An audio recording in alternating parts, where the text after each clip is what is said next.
Welcome to Blizzard Fire. We hope this video helps fire up your solution. You begin by exposing the link without clicking it. Hover or long press to reveal the full URL and avoid accidental navigation. Notice why that matters.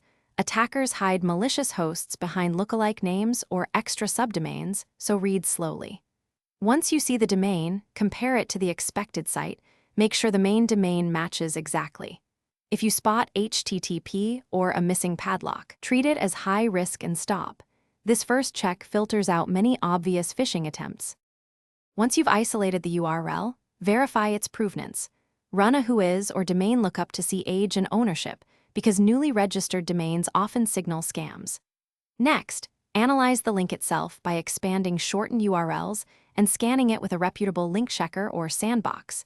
This shows hidden redirects and payload indicators.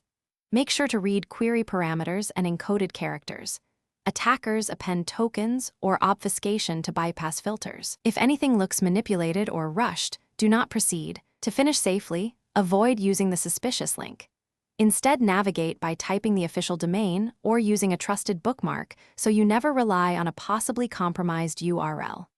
If you determine it is phishing, report it to your security team or mark it in your mail client so filters improve. If you already clicked, act quickly. Disconnect from the network, change passwords from a secured device, run malware scans, and enable two-factor authentication to limit damage.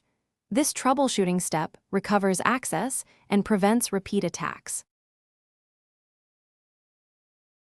Thanks for watching. If you found this helpful, don't forget to like and subscribe.